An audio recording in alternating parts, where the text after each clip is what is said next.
So previously we have discussed the terminology, I mean the terms which we are repeatedly using in thermodynamics chapters.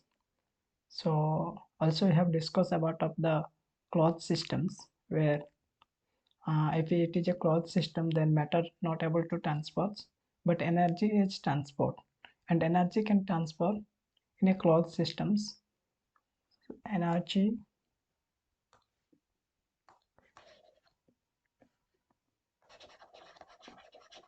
Energy transfer in closed system by two ways, either if the closed systems and the walls and the wall, that is conducting wall, then conducting wall, then heat is transferred,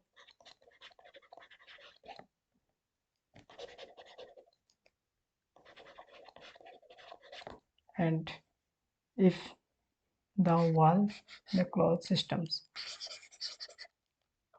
in the closed systems, if the walls are insulating walls,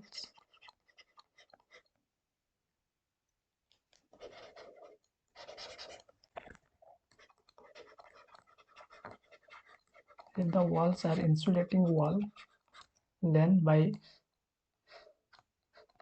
using the pistons we used to calculate the work.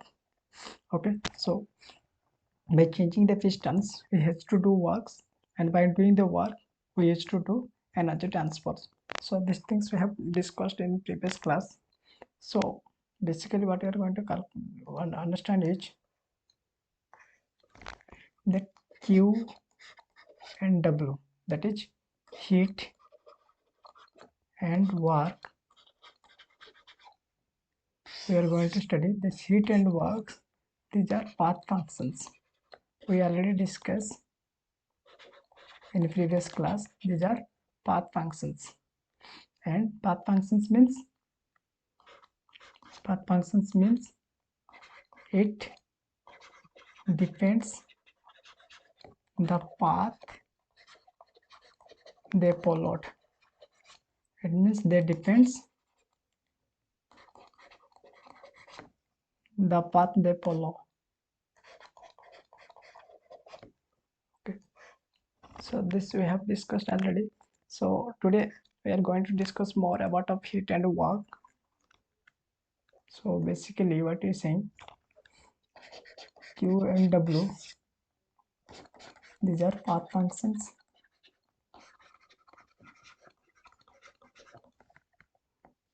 and what it says,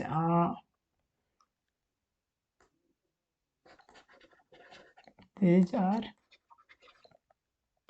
used in energy transfer,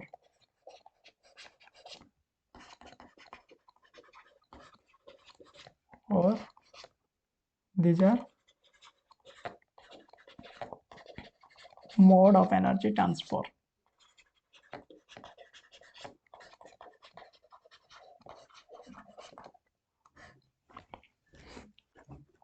So what is saying that Q and W, these are mode of energy transfer,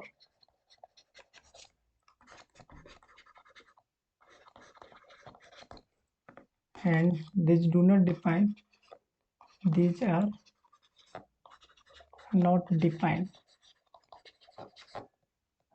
at the state.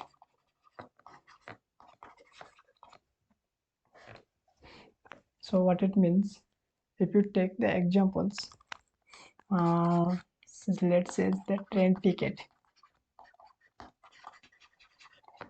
When you are journeying in the trains, suppose you want to you need to travel a city, or you need to travel some place, then what you are doing, you used to take train tickets, or suppose you are going by bus, then you used to take bus ticket.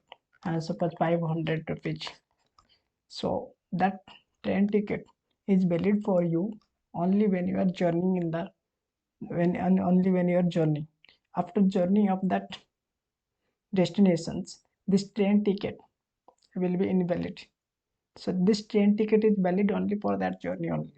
So similarly, take the examples of train tickets like this Q and W's. They are only valid on the when they are transferring. After reaching the state, they are not defined. They are invalid.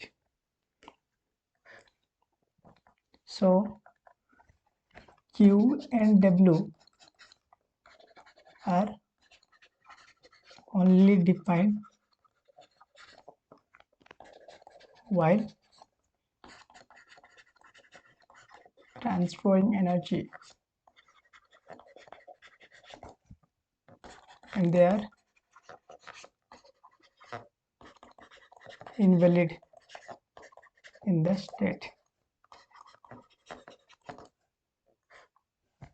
So that's why it says that Q and W are path functions.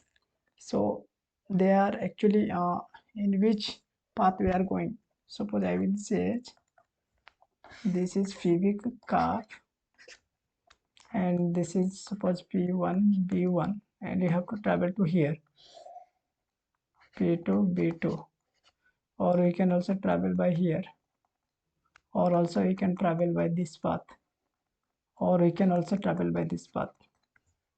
So if we are going by this path, then suppose here work is W1 and here work is W2, here is work is W3, work is W4.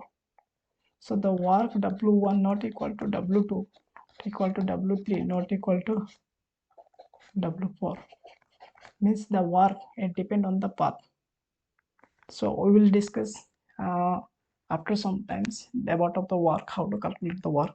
So on that time you discuss that this work value is different.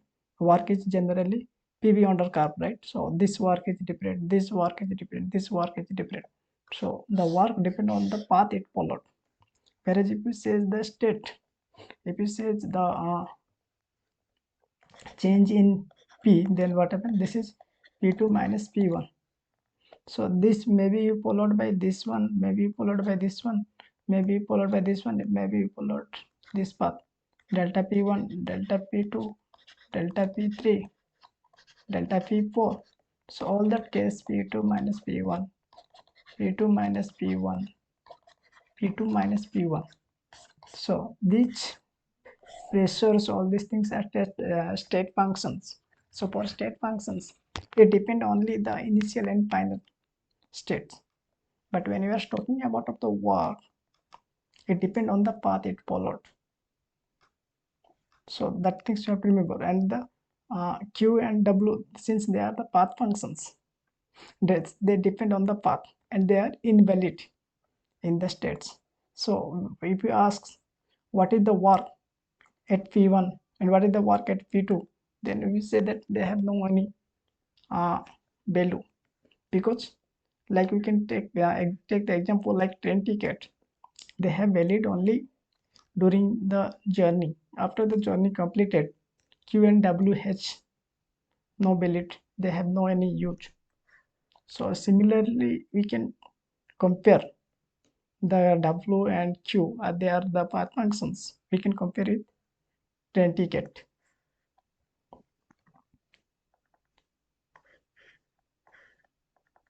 So next let's discuss about heat. So heat and W are path functions. So for introductions I said, so if you define, so what will be the definitions of heat? Then so definitions will be that the mode of energy transfer,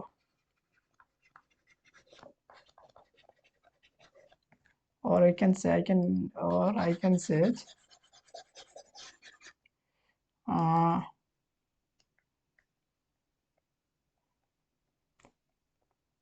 it is the mode of energy transfer when there is a temperature difference.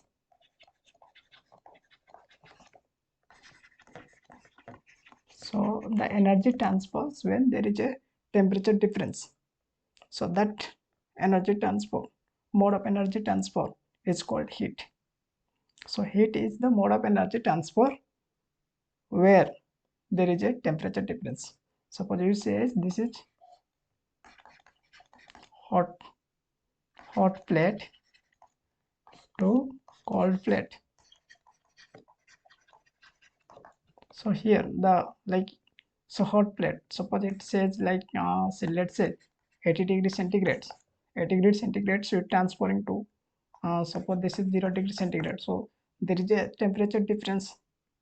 So here is 80 degree is 0 degrees, so from hot plate to cold plate the energy transferring. So this mode of energy transfer when there is a temperature difference, so that is called as heat. And then the terms related to heat, that is heat capacity.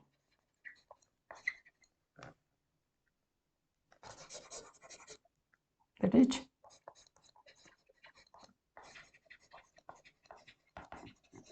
heat capacity. What is that? It is the amount of heat required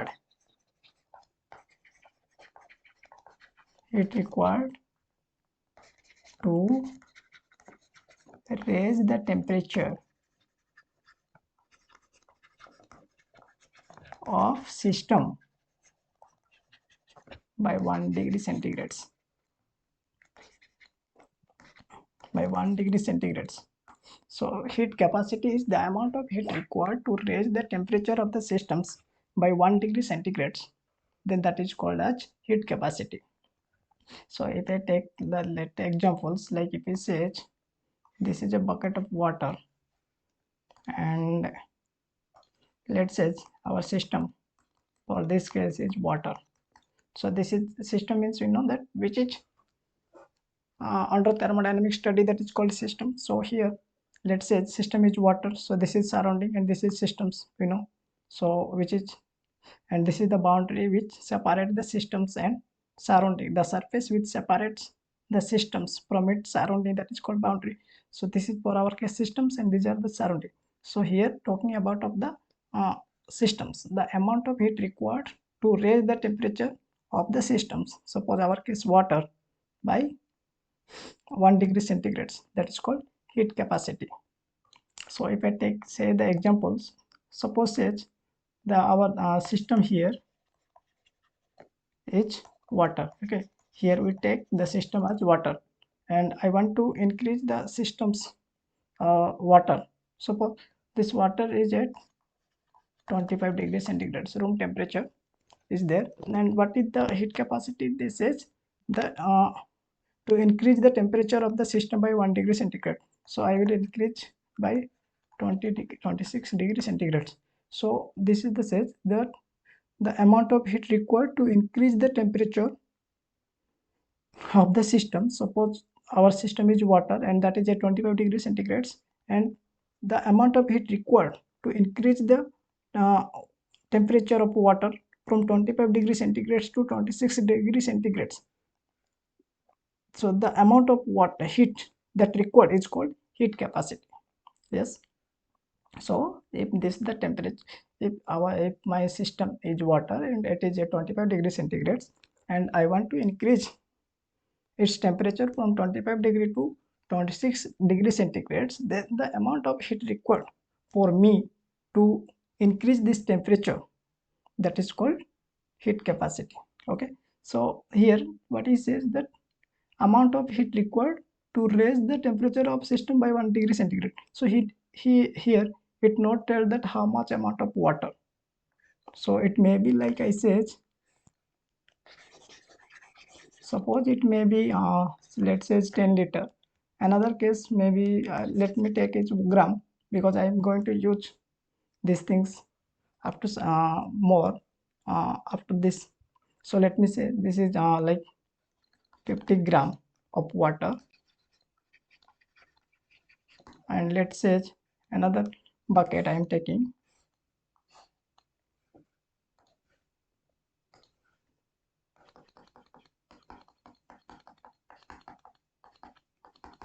Let's say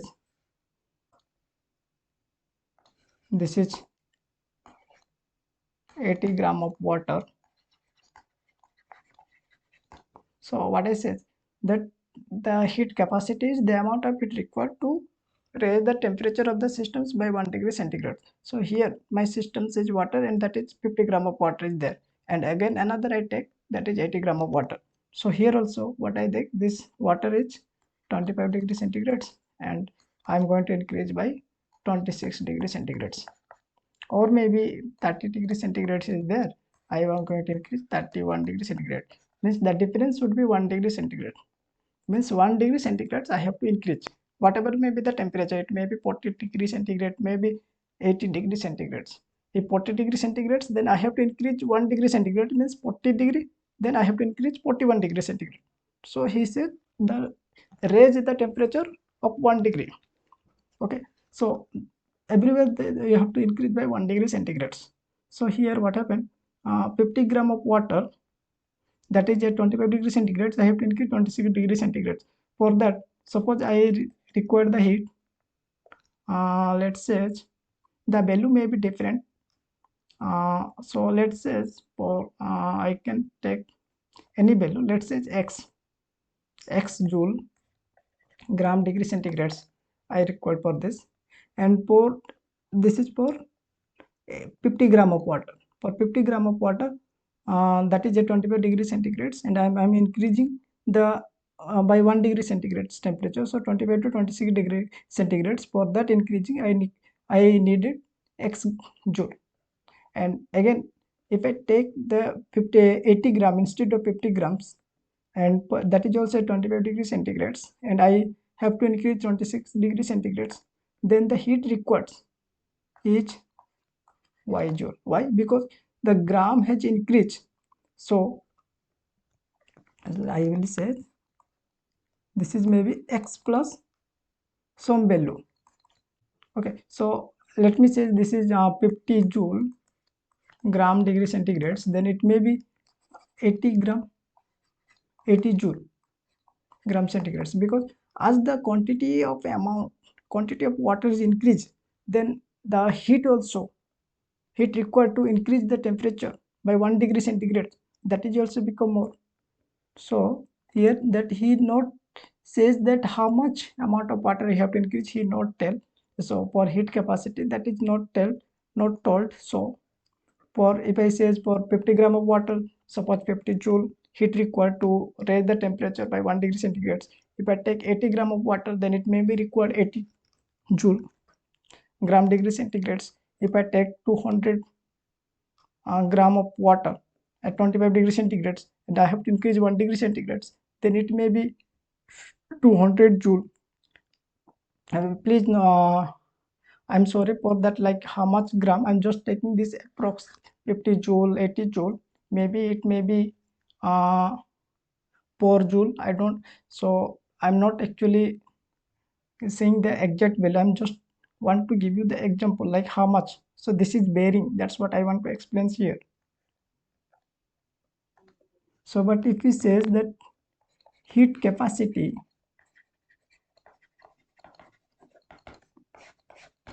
for heat capacities, sorry,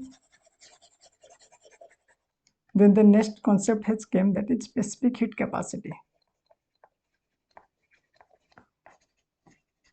Specific heat capacity, but here the amount of heat required to raise the temperature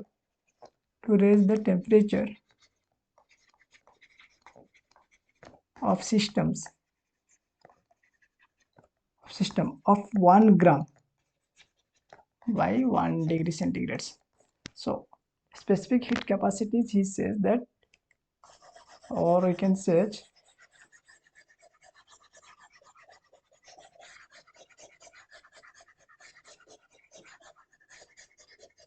what I search. Let me say, so here I take 80 gram. Suppose what I says that I will take from here 1 gram of water. I will take bucket. I take only 1 gram.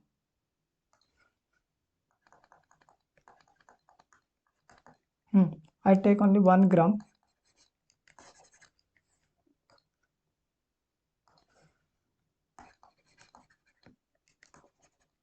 1 gram of water, and I want to increase the, and this is suppose 25 degrees centigrades, and I want to increase the temperature of the water by 1 degree centigrade, that is 26 degrees centigrades. Then the amount of heat required is suppose let's say it's per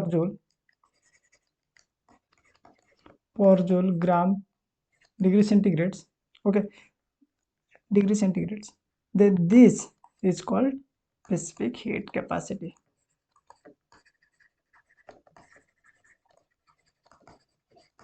So specific heat capacity what says that 1 gram of any systems we have to increase by 1 degree centigrades of temperature, then that is called specific heat capacity. And this values, suppose you did here, suppose another persons will do, and he will take suppose an beaker, and he also has to take 1 gram, and he want to increase the temperature by 1 degree centigrades. So he also have to take 1 gram, and that is at suppose 25 degree centigrades, and he has to increase to 1 degree centigrade at 26 degree centigrade. Here also the heat required to raise the temperature of 1 degree centigrade of 1 gram, that is again per joule gram centigrades. So that what he says, that if you take the 1 gram of the systems and you have to increase by 1 degree centigrades, then that will be remain same wherever and whichever place you will measure. So this he called that specific heat capacity. So specific heat capacity, what the amount of heat required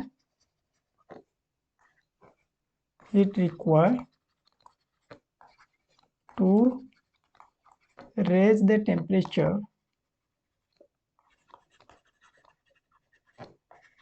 of systems of 1 gram by 1 degree centigrade.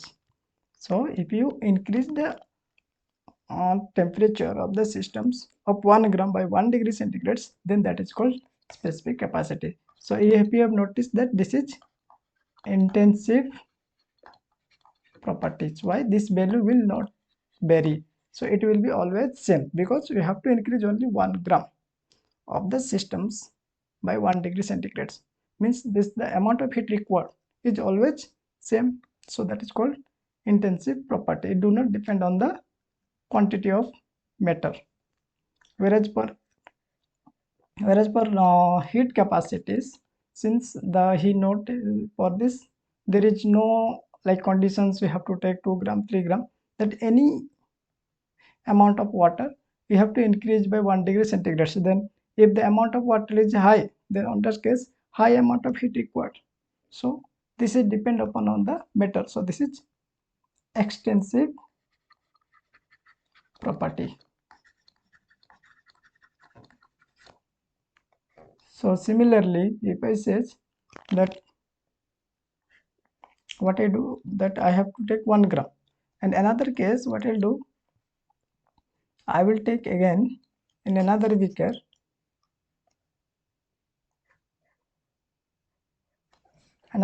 I take,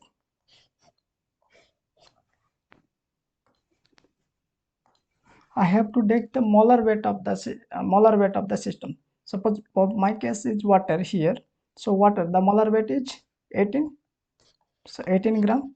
So I have to take 18 gram of water.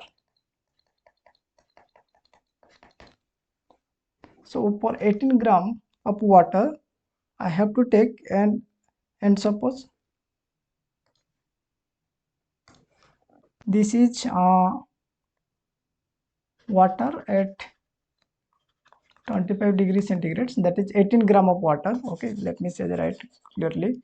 That is 18 gram of water is there. 18 gram means molar weight. I take water molar weight. Suppose if you take, for suppose this is another, suppose if I take the carbon dioxide gas. So carbon dioxide gas, how much molar weight?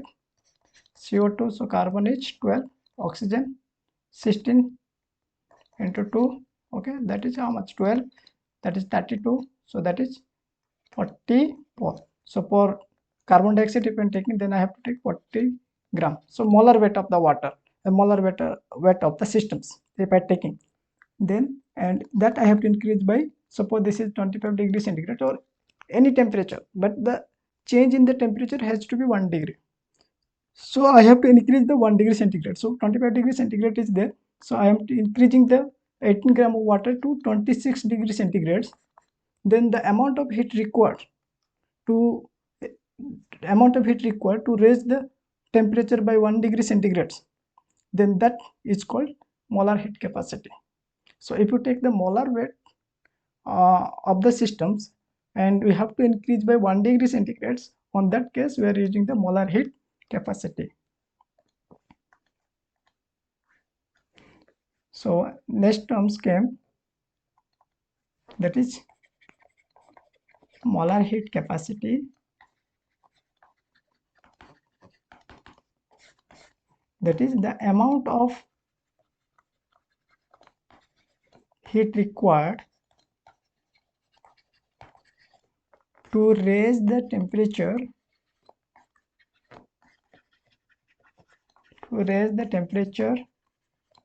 of system of 1 mole. 1 mole, that is molar weight of the system. So to raise the temperature of the system of 1 mole by 1 degree centigrade, it is called molar heat capacity.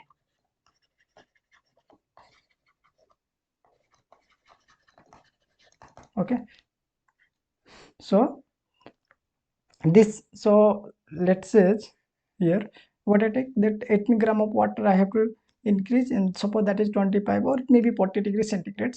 If 40 degrees centigrade, 18 gram of water, 40 degrees centigrade, then I have to increase 1 degree centigrade, then 41 degrees centigrade. So for that amount of heat required, that is called molar heat capacity. So if you measure here and if you measure any other places, but we have to take the molar weight amount of that system. Suppose if you are waiting another places, suppose you are in the USA and you are measuring that, then you have to also take 18 gram of water, and at that temperature if you suppose it is 25 degrees centigrade, and if you increase by 1 degree, 26 degree centigrade, then also the amount of heat required will be same.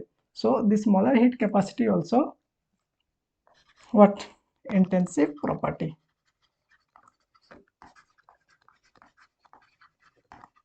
as it not change from place to place, and or it does not depend on the quantity of matter.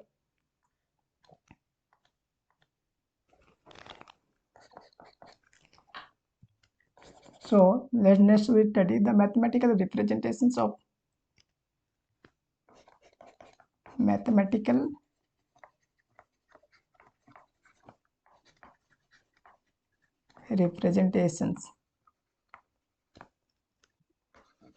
of these terms. Okay, that is heat and this. So let me say first is heat. So heat, it is represented by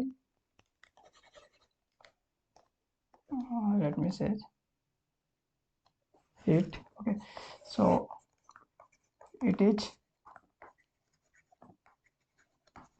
represented as Q. Okay, you used to represent it as Q, and if heat given to the systems,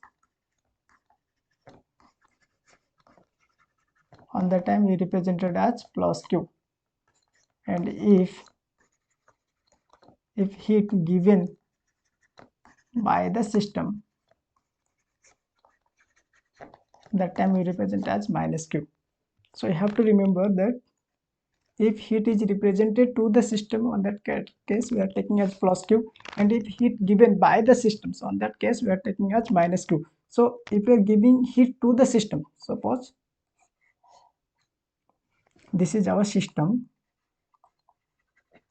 okay, and if we are giving heat to the system, then it is taken as plus q. And suppose heat is giving to you the heat, then here heat is taken as minus q.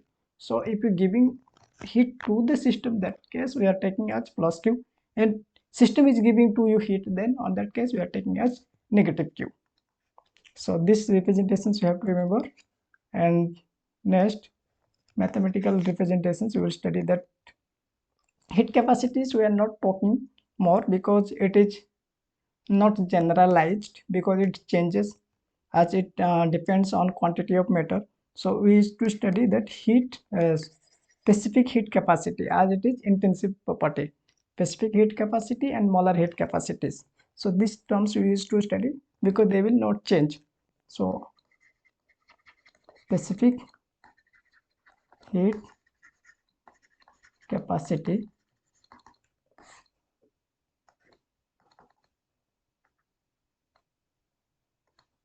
so it is represented by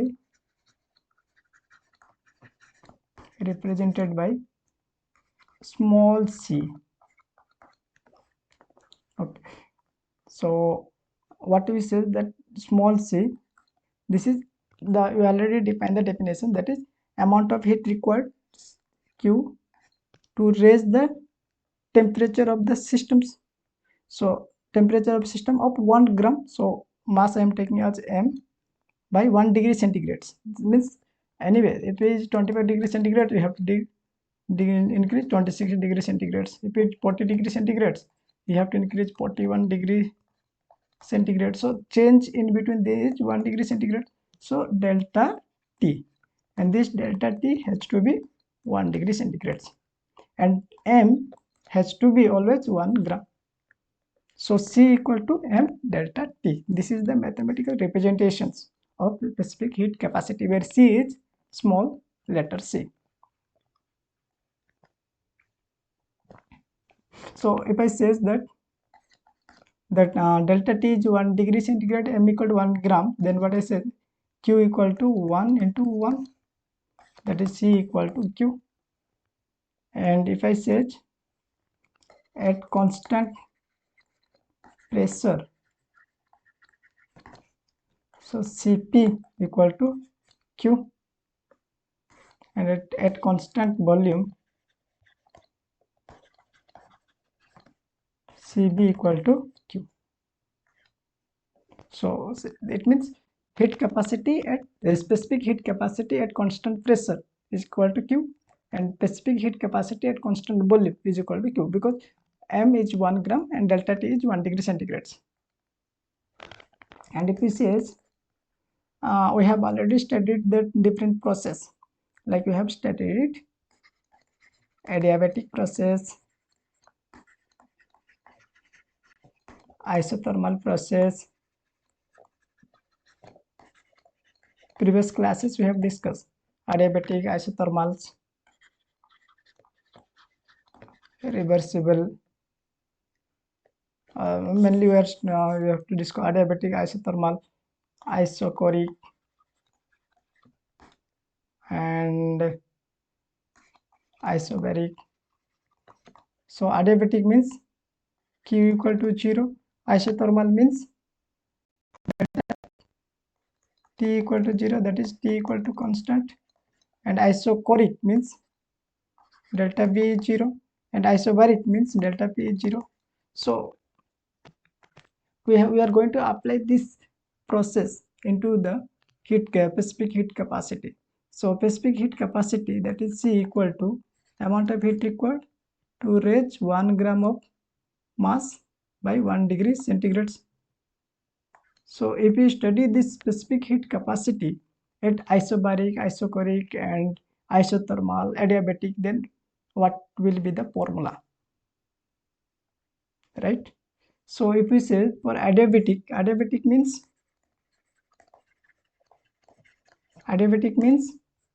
Q0. So if Q0, then what happened? C equal to Q is 0. That is 0 m delta T. So this will be what? 0 by something is 0. So for adiabatic specific heat capacity is 0 for adiabatic.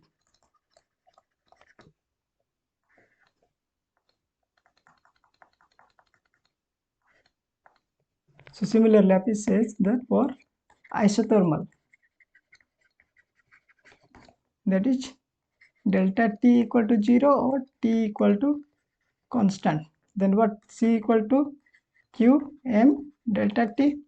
So if I study the specific heat capacity in isothermal process, then delta T is 0. So this will become what?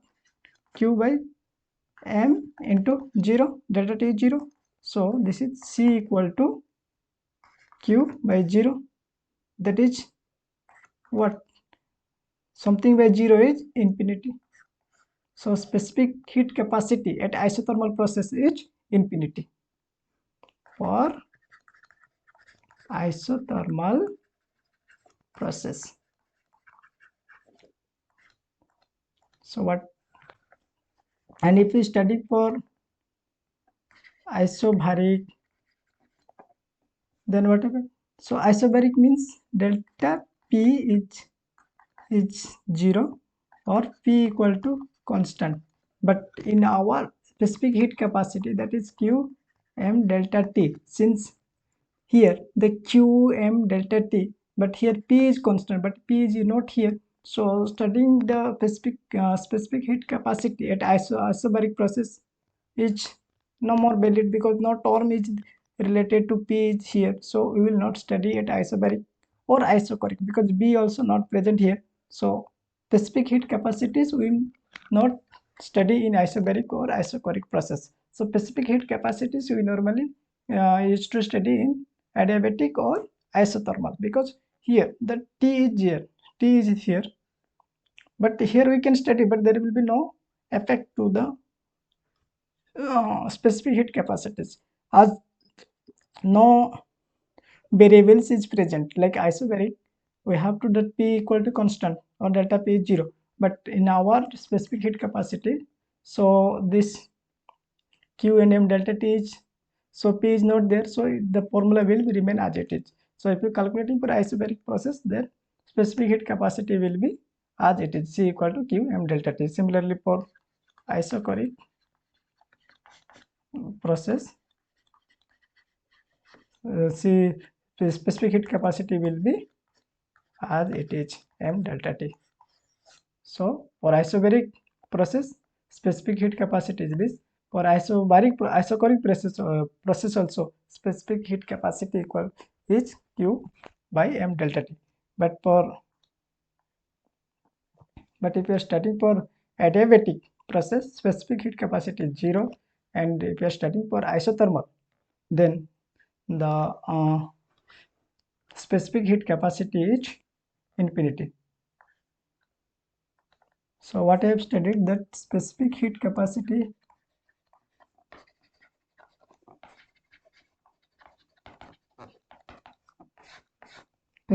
capacities, so its value is range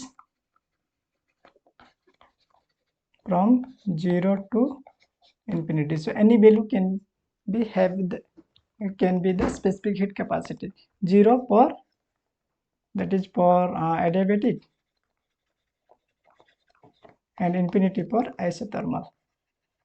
And if the process is isochoric and isobaric, then you use the formula C equal to Q m delta T, whatever the value came. So that value will be always in between this 0 to infinity. So in between value, any value can be the specific heat capacity. That's what they want to say here. So next, what you study, the molar heat capacity, mathematical representations of molar heat capacity. So we already studied the definitions. So here mainly I am representing the mathematical representations.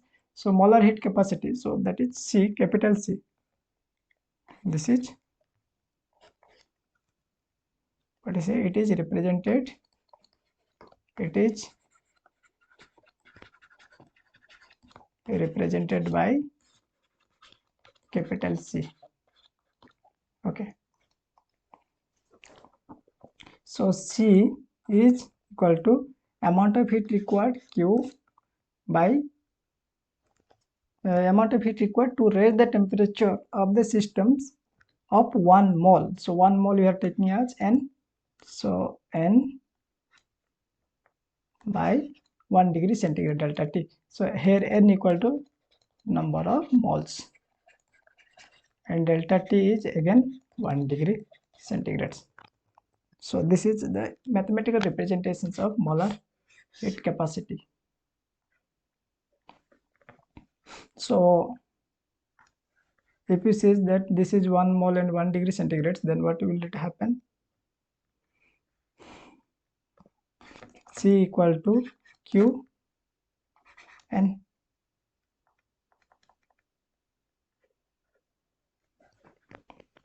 And if I say then N equal to number of moles and number of mole equal to mass by molar mass,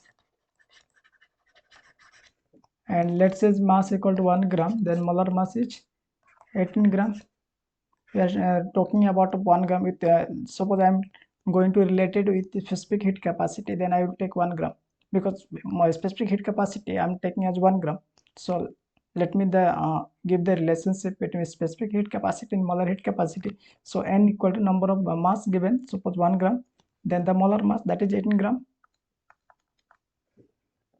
So I will say, sorry, this is 18 gram for water, right?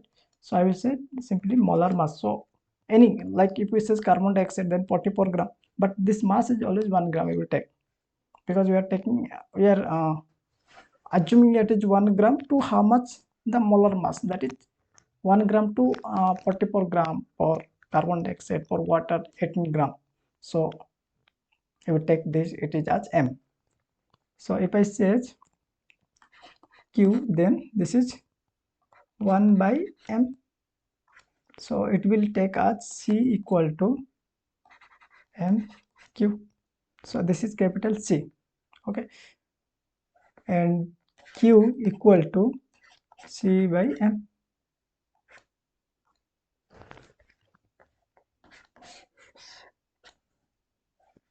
And if you take the relationship between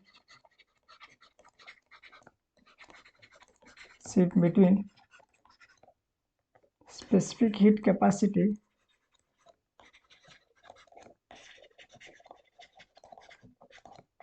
and molar heat capacity,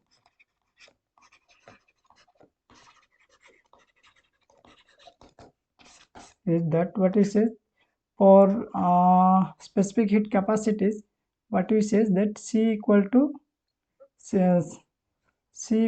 Q. This is for specific heat capacity, and for molar heat capacity Q equal to C by M. So Q equal to C for specific heat capacity,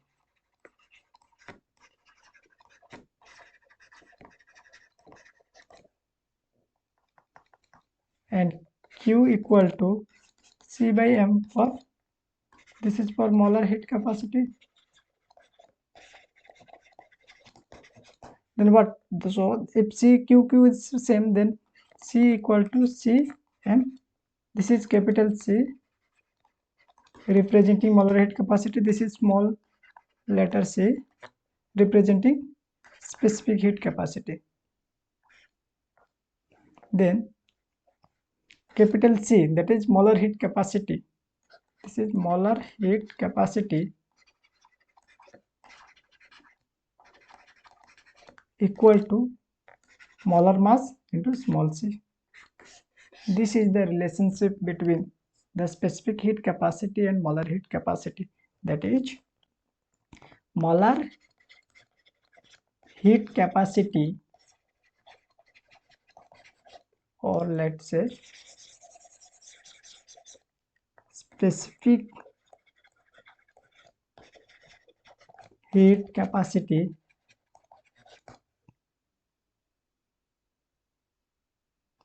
is, or I can say molar. Okay, so you know that relationship means molar heat capacity is equal to molar mass into specific heat capacity. Okay, and specific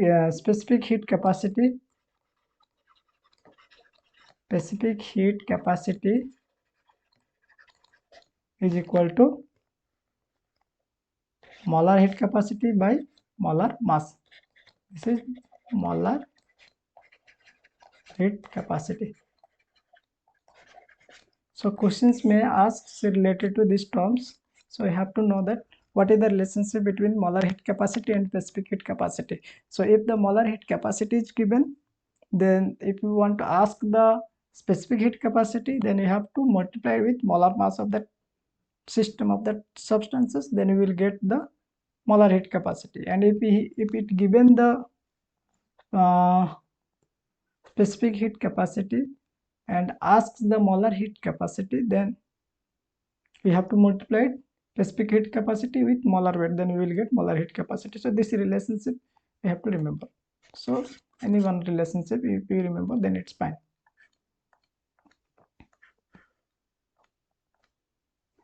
So next terms, another relationship is Cp minus Cv equal to R. This is the very important relations. So Cp minus Cv equal to, and Cv equal to F by 2R, and where F is degree of freedom and it depends on atomicity.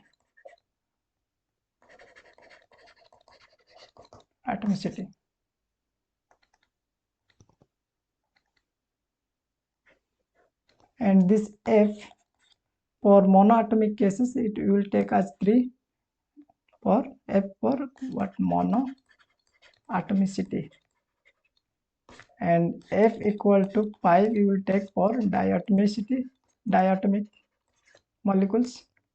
Like if he says that H2O2, like that case, N2 case, you will take F equal to 5. And for monatomic like helium, neon, argon, so this case we are taking as F equal to 3, and F equal to we will take 6 for polyatomic cases. So these things we have to remember.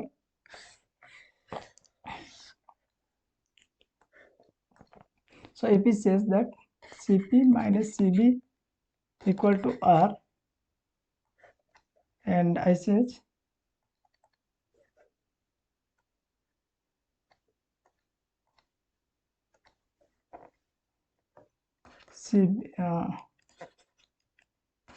Cv equal to F by 2R, so Cp equal to R plus Cv. Yes. And for monoatomics, what I take, F equal to 3 by 2. So if we take for monoatomic gases or molecules,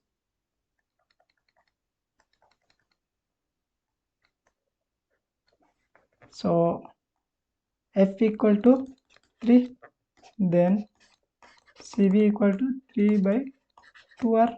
So Cp equal to Cv plus R, that is Cv is how much, 3 by 2R plus R. So this will be how much, 3 by 2R, 3 by, that is 5 by 2R. So like this we can calculate for diatomic cases. Cp equal to 5 by 2R. So if I say, so you remember, right?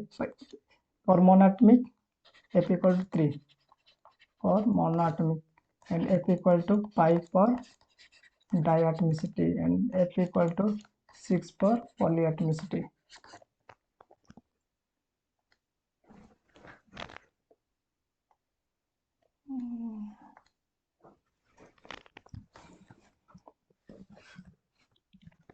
So what it says, let's calculate for monatomic, diatomic and polyatomics. So let's say monoatomic molecules.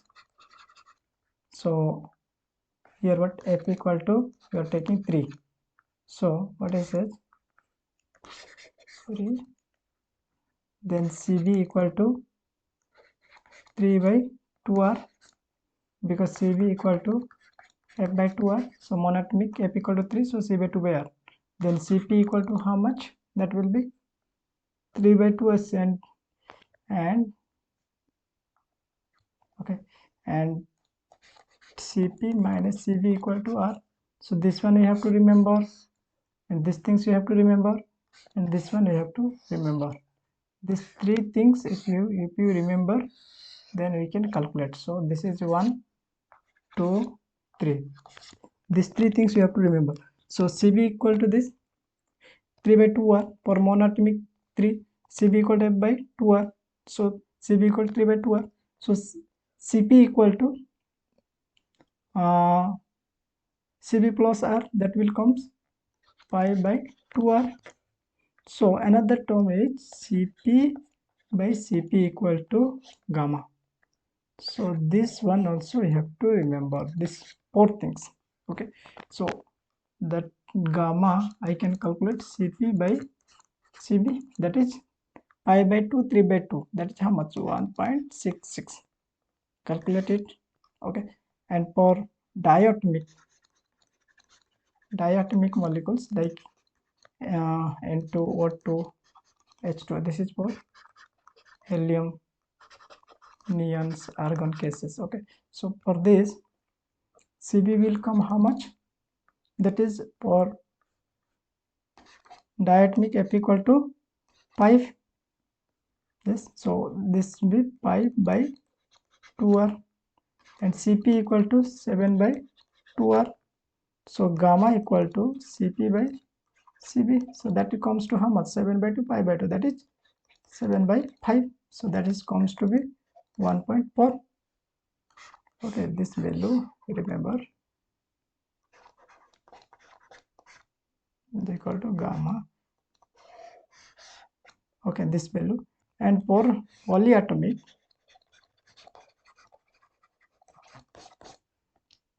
like you can say H2O, CO2. So here F equal to 6. So Cb equal to F by 2, that is 6, 6 by 2, that is 3R, and Cp equal to how much? 4R. So Cp by Cb equal to 4 by 3, R cancels, 4 by 3, that is equal to 1.33. So gamma here is 1.33. So what you have to remember, so this 1, 2, 3, 4. Okay, these things, and very easy to remember, like for monatomic that is 3, for diatomic 5, and for polyatomic that is 6. F equals 6. F is degree of freedom and depends on monoatomicity. Depend on atomicity.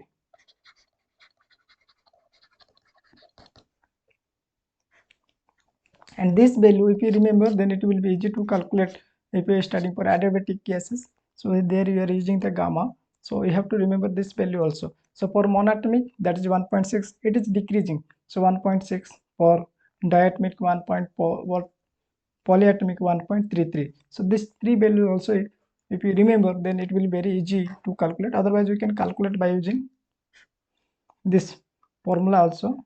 But if you remember, then it is good. So if you come to ask that how this value is coming, then but actually Cb equal to delta T, no, sorry, Cb equal to delta by delta T gamma by T, this formula. Okay. So this we will discuss after some times, like in after 2 to 3 classes we will discuss these things. So what we are saying, that is internal energy. this internal energy is what? That is kinetic energy, potential energy, the energy stored in a but in the isolated systems, that is called internal energy. So internal energy, how we are explaining that internal energy of kinetic energy, potential energy, gravitational energy, all energies we are used to calculate. So basically the kinetic energy, it is, we are actually maximum assuming the kinetic energy and energy, internal energy of all, internal energy of all like gravitational and whatever we don't know. So all these things we take as just you all. Okay, so this kinetic energy can be translational energy, can be rotational energy, can be vibrational energy. So this, the summations of these three energy is actually called kinetic energy. So ut is actually you're saying kinetic energy. Why? Because this is the represented as half kT square. So this is the functions of temperature for kinetic, because K is constant, then temperature is varying. So for kinetic energy, it is functions of temperature. So you just need to take as internal energy with functions T. So that can be Ft, Fr, and Fb. Translational, vibrational, or rotational. So what is to do? Let me say here atomicity, and if we take here as Ft, here I take Fr and Ft, here I take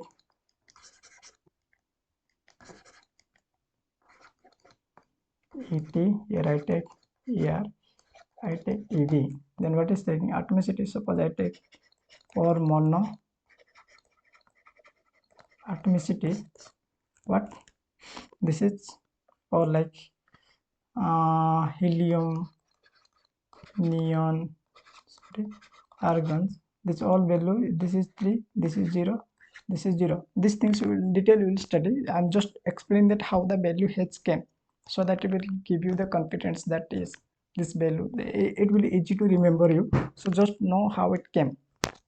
So it no need to like no learn. So just to look it how it value h came. So this value will be Et equal to Ft into 1 by 2 RT. Okay, for Et, and for Er that is Fr into 1 by 2 RT. This is for Er, this is for Ev, that is 3n minus 5 RT. So here n is number of atoms present in the molecules. Okay, number of atoms present in the molecules. So if it says for translational, then this value is 3. So this Et will come how? This all are 0. So Ft equal to 3, 1 by 2, that is 3 by 2 RT. And since this value is 0, so this value will come 0, 0, because Fr is 0, then 1 by 2 RT will be 0, and this also comes to be 0. So here ut is comes to be this total additions, but this is 0, 0, 0, so only comes 3 by 2 RT.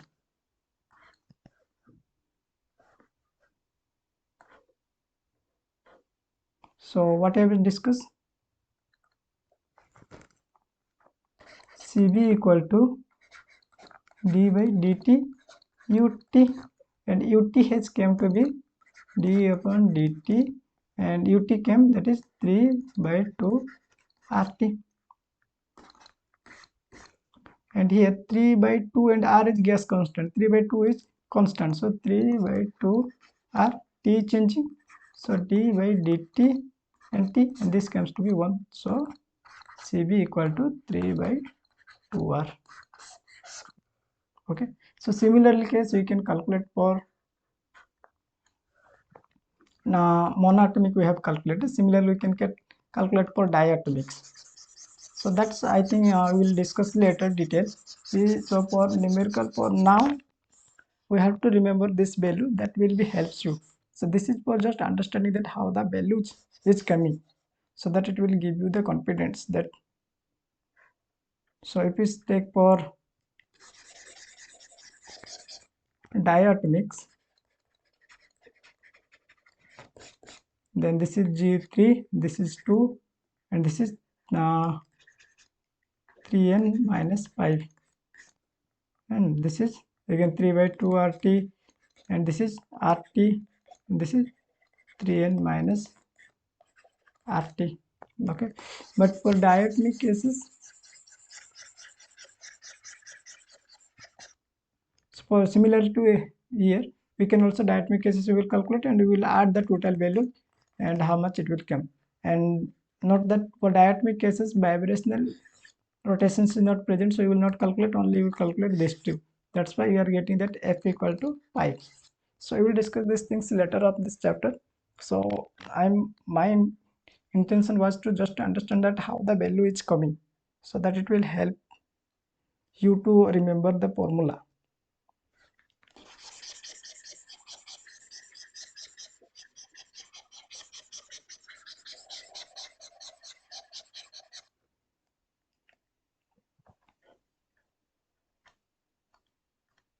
So next we are going to study that work.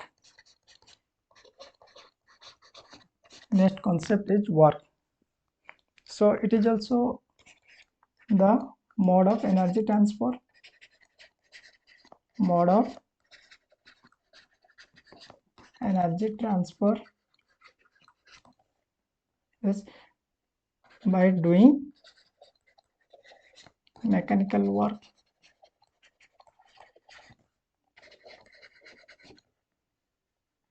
and it is represented as, it is represented by W, small w.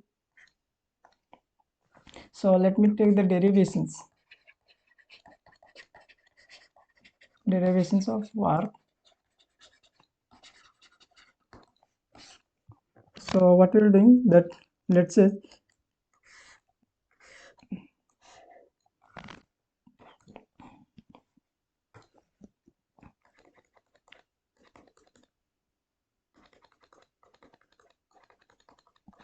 gas is there, and I have the pistons here.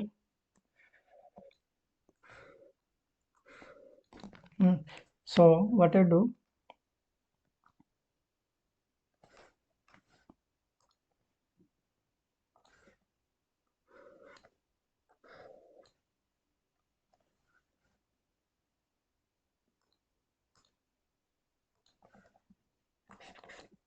so in chemistry note, in chemistry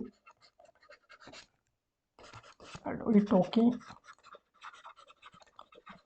all with respect to P external, because you are actually sometimes you used to confuse that, where in physics we used to talk with respect to internal. For physics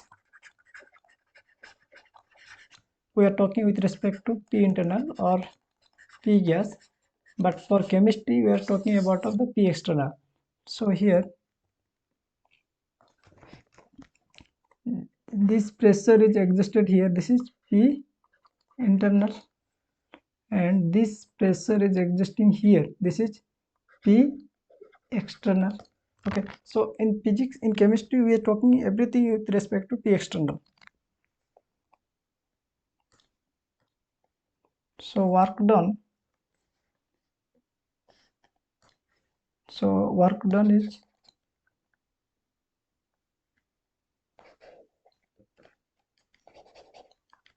force into displacement. This is the mechanical work. Let me write here, sorry. Physics we study that work equal to force into displacement. So what is happening here, let me write it as it. So suppose if P external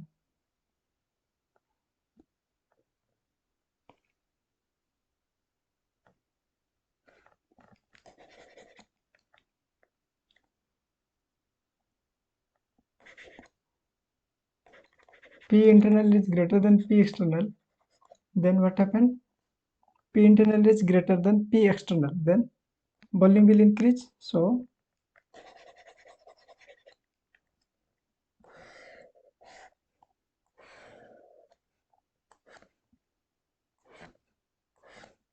okay, so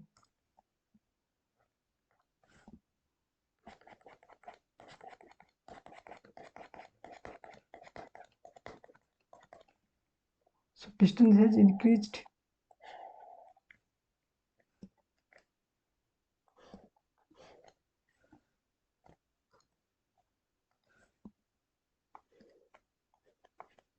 So from here to this amount of displacement is occurred.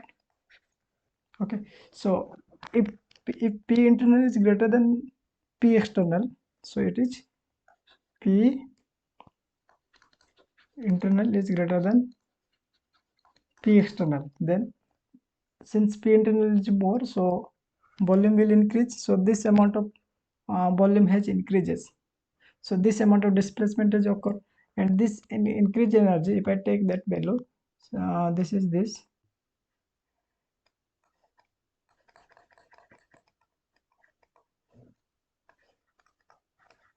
So this amount of increase has occurred. Okay, this value I am taking here. This one if I take here, then this is the area,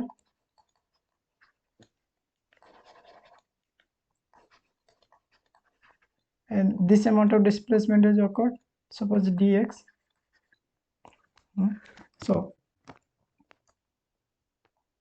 what is says the work equal to force into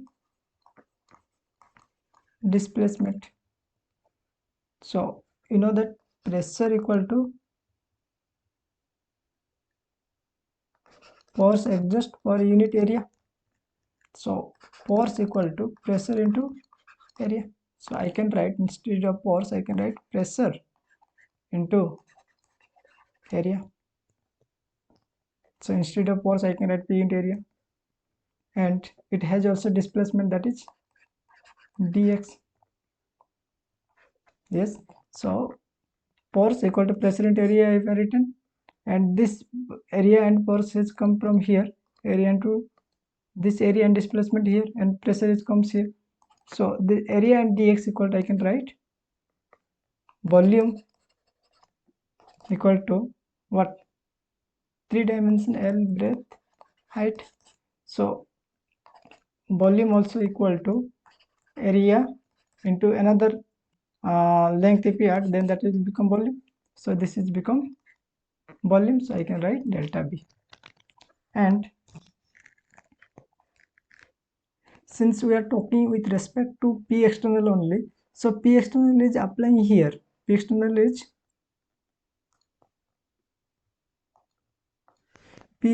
is here, and displacement is also happening here. So if this is happening opposite to each other, then that is cos theta, and here cos theta is how much? If that they are in the opposite to each other, then that is cos 180 degree. So a cos 180 degree value is how much? That is equal to -1. So that's why this comes to be minus P delta P. So work is equal to minus P delta B.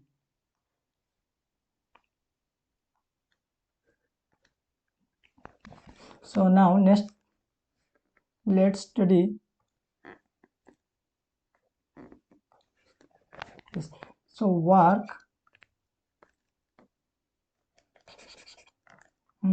so for expansion, what is happening? Volume is, this is for expansion, right? Here the expansion occurs because volume has increases. So for expansions,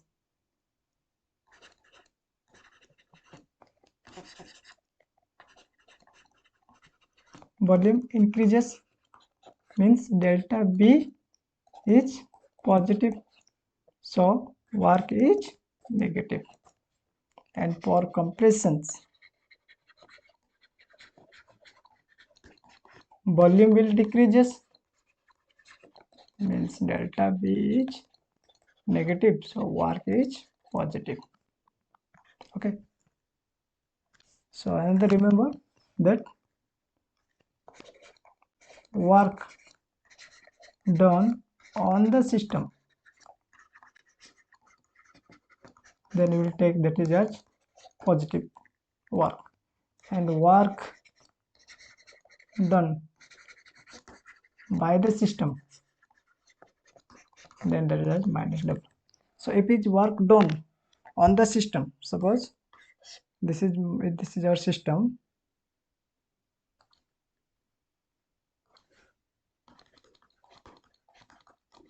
this is our system, and if you are doing the work on that system, so work doing on the system, then you will take W1, and if system is doing to work, then that is a minus W. So for heat also you have studied that. Let me summarize, because Q and W's are path functions, and these are the two properties which helps to energy transfer.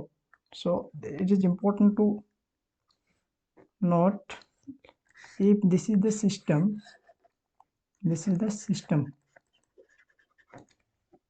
and so if we are giving heat, if we are giving heat to the system, then this is giving heat to the system, then you take as positive Q. And if system giving, if heat is given by the system, then it is as minus Q. Similarly, if work, I will take here, okay, if work done on the system, then that is W. If work done by the system, then that is called minus W. So if anything, so work or Q done or given or done on the system, always positive, and if W and Q done by the system or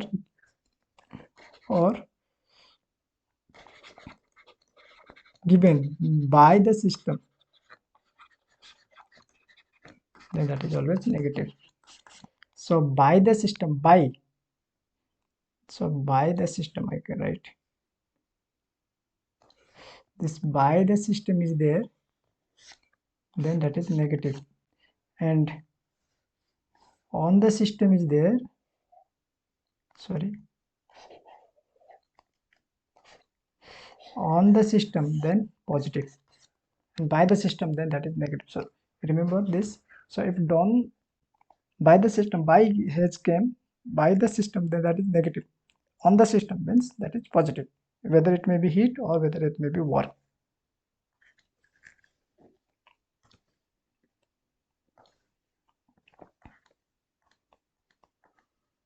So next we'll study that different type of works, sorry, work done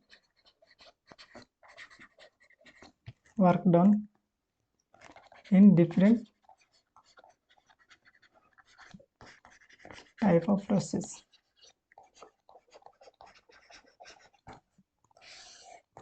So we have studied the different in the past lectures, the different type of process. So we are using that process, like work done in that process, what is the expression. So we have studied in the past lecture, that is isobaric process. Different process we have studied. Isobaric process means delta P equal to 0. Isocoric process, isocoric process means delta P equal to 0, and study that isothermal process,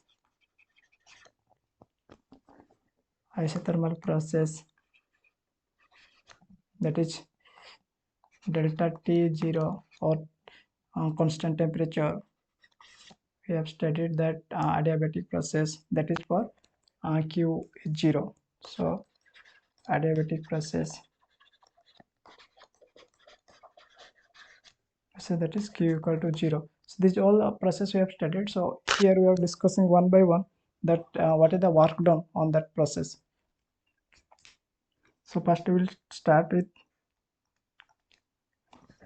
so work done expression is minus P dV. I can say B. This is the expressions for work done. Expressions for work done, and this formula is valid for all process. Okay. So if we start with that isobaric, in isobaric process,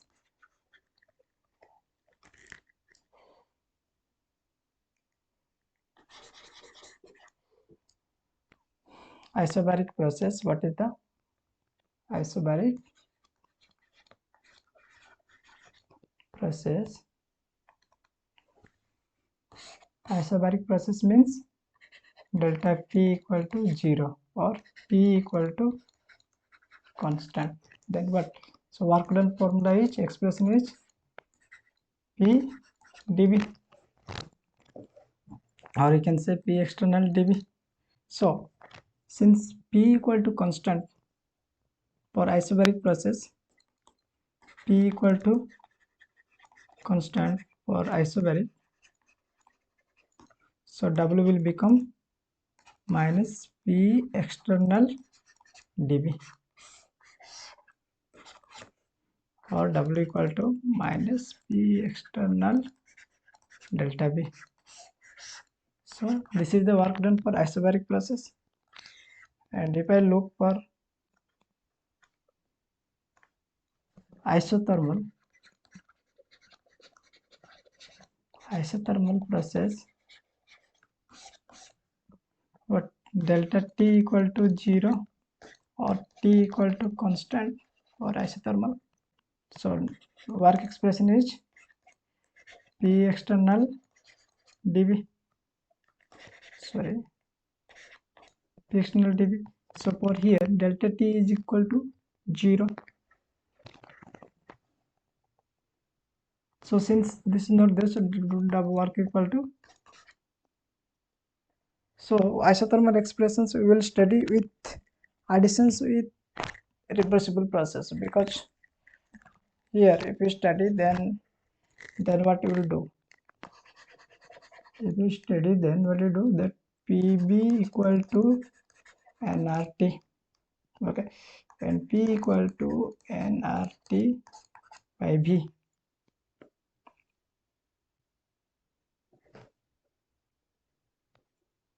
So it is better to isothermal process we will study with reversible process, because if you study individual for isothermal process, then delta T equal constant. So you will use this concept, because PB equal to nRT and T is constant, then this PB is constant, or you can say P equal to nRT by V. So what will happen if we put this value? So W equal to nRT V dV, okay, negative. So work equal to, so T is constant for isothermal, so I can get minus nRT dV by B. So it's better to study with reversible process. So we will study that reversible isothermal process. So that we will discuss after some times. So let's study first.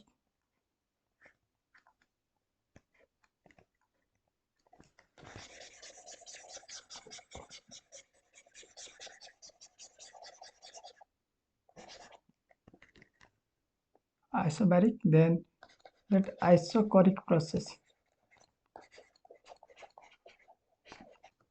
Isochoric process, that is delta B equal to 0 or B is constant, and in the work expression is P external dV. Since dV is 0, then W is equal to 0. So for isochoric process, work done is 0. Next we will study the reversible isothermal process.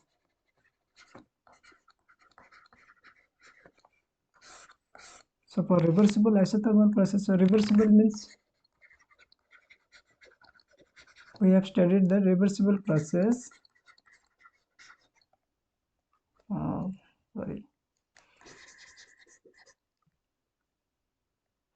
Reversible process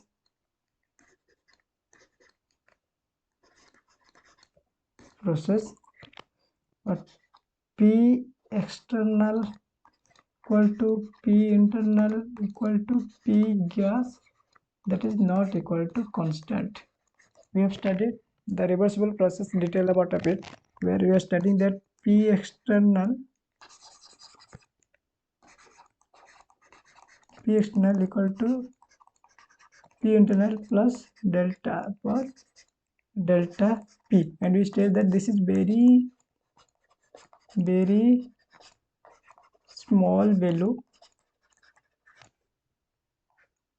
and we assume that P external nearly equal to P internal, and that is equal to P gas, that we have discussed in reversible process in lecture 1. So work equal to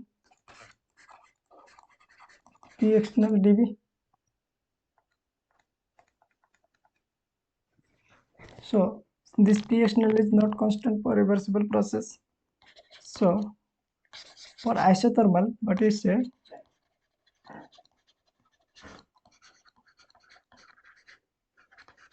thermal P T equal to constant and dt equal to 0. So what it says, then ideal gas equal to Pb equal to nRT. Since T is constant, so Pb equal to constant, because n constant, r constant, T also constant, then nRT is constant. That's you can write V1 equal to V2 to P3 equal to constant. So what I put, the expression W equal to P external delta V, then I can put W. So Pb equal to nRT, then I can put P equal to nRT by V. So I can put nRT B dV. Since these are all constant, for isothermic T constant, R is always constant, N is constant, number of 1 moles we are taking, so moles is constant. So what I can write, minus nRT dV by V, and this value is dV by dV, that is how much, log A B. So for this one, V1 to V2, then V1 to V2, then W equal to minus nRT log A to minus log A B1. So this we can write minus nRT log A B2 by B1. So this is the formulas for work done in isothermal reversible process. And if you take the log A into log 10, log base 10, then W will become minus 2.33 nRT log base 10 B2 by P1. So this formula we have to remember.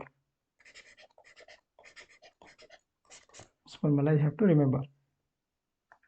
And we know that P1 B1 equal to P2 B2. Then this one also I can write B1 by B2, or you can write P1 by P2 equal to B2 by B1. So instead of B2 B1 I can write P1 P2. So this also is like I write 2.303 nRT log P1 by P2. This also work done for reversible process in terms of pressure, this in terms of volume. And if sometimes T is not given, on that case also you can write that PB equal to nRT. Since T is not given, then we can write PB, that is W equal to minus 2.303 PB nRT instead of I can write PB. So P1 B1 suppose log P1 by P2, or it can be 2.303 P2 B2 log P1 by P2. So this one also we can write if the temperature is not given. So this all we can write, but we have to remember only this formula. Then we can derive, and we have to know this one. If we know this, and if we know this, then we can derive all these things. So for remember, we have to remember this formula and this one. So this, if you know, then we can derive all these things. Okay, so for reversible, this is for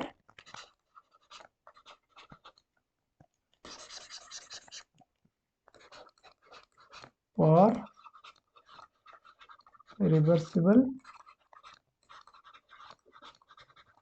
isothermal process. Okay, and for irreversible isothermal process,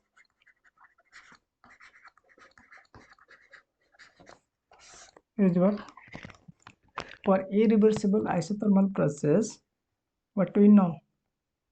Isothermal process means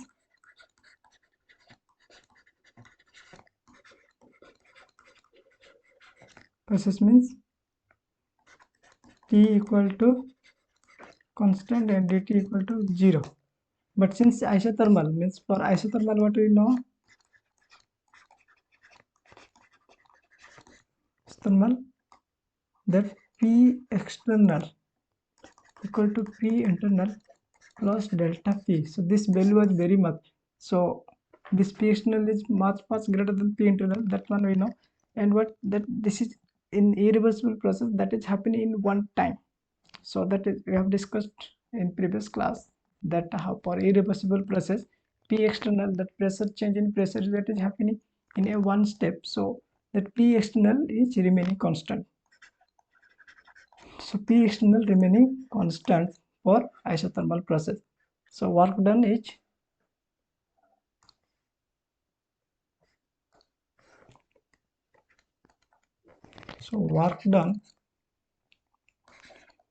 P external dV. Since for irreversible process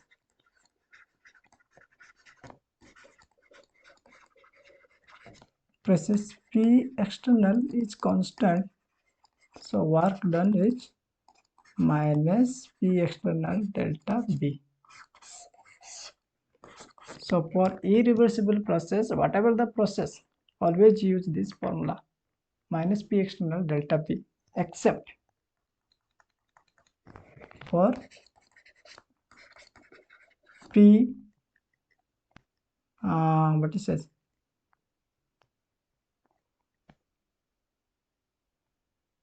that is pre okay. So if it is happening in vacuum,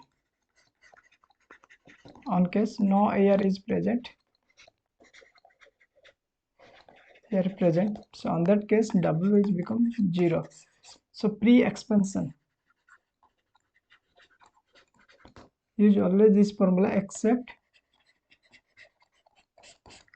pre-expansions where vacuum, no air is present. On that case W is 0, because on that case P external is 0. So W equal to P external into delta B, but this is 0, then W will become 0. So for pre-expansions irreversible process, W is equal to 0. So always use the value wherever ask irreversible process, W equal to minus P external delta B, because irreversible process means P external is constant. And but if it is pre-expansion, then that is vacuum, no air is present, means P external is 0. On that case W is going to be 0, because if P external is 0, then in the work expression P external delta B is there, and if any one is 0, then multiplied the whole value is going to be 0. So on that case W is 0. So except pre-expansions, work done for any irreversible process, use this formula.